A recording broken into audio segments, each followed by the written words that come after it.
Hello दोस्तों, myself doctor Shalini Pandey और आज हम बात करेंगे एक ऐसे पोषक तत्व की जो हम सभी की थाली में हमेशा मौजूद रहता है और जिसका नाम है कार्बोहाइड्रेट।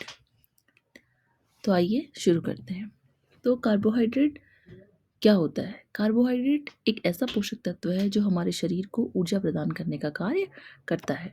जब भी हम चावल, रोटी, घी, आलू या फल खाते हैं तो उसमें मौजूद जो कार्बोहाइड्रेट होता है वो हमारे शरीर के अंदर जाके ग्लूकोज में परिवर्तित होकर हमारे शरीर को ऊर्जा प्रदान करता है और यही ग्लूकोज हमारी बॉडी के लिए एज अ फ्यूल काम करता है।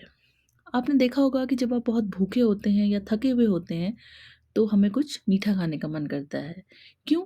क्योंकि हमारे शरीर को तुरंत ऊर्जा की आवश्यकता होती है, तो उस स्थिति में हमें वह तुरंत ऊर्जा कार्बोहाइड्रेट मीठे से प्राप्त होती है। आइए अब मुख्य बात पे आते हैं कि कार्बोहाइड्रेट कितने प्रकार का होता है। अगर हम कार्बोहाइड्रेट को देखें तो कार्बोहाइड्रेट 2 प्रकार का होता है। पहला है आपका सिंपल कार्बोहाइड्रेट जिसको हम बोलते हैं साधारण या सरल कार्बोहाइड्रेट, जो कि बहुत ही आसानी से इसका पाचन हो जाता है और ये बहुत तेज़ी से हमारी बॉडी में ग्लूकोज़ को रिलीज़ करता है। इसके उदाहरण हैं चीनी, शहद, मिठाइयाँ, कोल्ड ड्रिंक्स और मैदा से बनी चीज़ें। तो ये जो सरल कार्बोहाइड्रेट होते हैं ये हमारे शरीर में इंस्टेंट एनर्जी प्रोवाइड करने का काम करते हैं, इसलिए इन्हें हम इंस्टेंट एनर्जी सोर्स भी कहते हैं। लेकिन आपको ध्यान देने की ज़रूरत है कि जो सरल कार्बोहाइड्रेट होते हैं, इनको अधिक मात्रा में लेने से जो ब्लड शुगर का लेवल है वो भी बहुत तेज़ी से बढ़ता है और शरीर में फैट जमा होने लगता है, इसलिए हमें अपने भोजन में इसकी मात्रा को सीमित करना होता है। दूसरे कार्बोहाइड्रेट हैं हमारे कॉम्प्लेक्स कार्बोहाइड्रेट। कॉम्प्लेक्स कार्बोहाइड्रेट ऐसे कार्बोहाइड्रेट होते हैं जो हमारे शरीर में धीरे-धीरे जिनका पाचन होता है और ये धीरे-धीरे तक ऊर्जा रिलीज़ करते हैं और एक लंबे समय तक हमें ऊर्जा प्रदान करने का कार्य करते हैं। क्योंकि इनमें फाइबर पाया जाता है, तो इसलिए ये हमारे पाचन तंत्र को तंदुरुस्त रखने का काम करते हैं और हमें कॉन्स्टिपेशन से बचाने में भी मददगार होते हैं।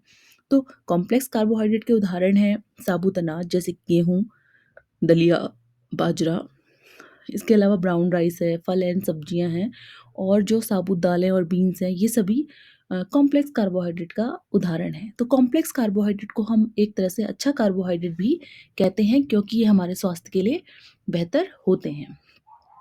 तो ये तो कार्बोहाइड्रेट के प्रकार थे। अब आइए जानते हैं कि अभी हम सवाल कर सकते हैं कि एक दिन में हमें कितना कार्बोहाइड्रेट चाहिए। तो जो भी हमारी दिन की डाइट है या हमारा जो आहार है उसमें कम से कम 50 से जो 60% ऊर्जा है वो हमें कार्बोहाइड्रेट से मिलनी चाहिए।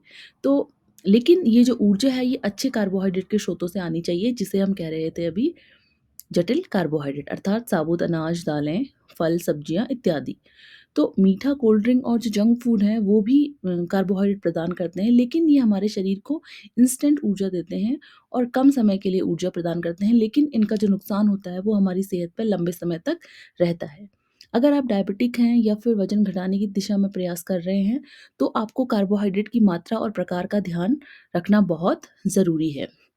तो हम कह सकते हैं कि जो कार्बोहाइड्रेट हैं ये तो ना ही बुरे हैं, ना ही अच्छे हैं, लेकिन ये हमारे शरीर के लिए बहुत ज़रूरी एक पोषक तत्व हैं और हमें यह ध्यान रखना है कि हम इन्हें अक्सर जो सही स्रोत हैं, उनसे ही लें और सही मात्रा में लें।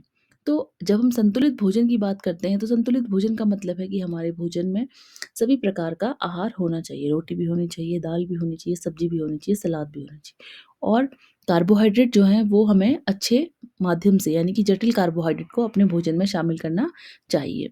अगर ये वीडियो आपको अच्छा लगा हो तो लाइक और शेयर करें और चैनल को सब्सक्राइब करना ना भूलें। स्वस्थ रहिए और सीखते रहिए।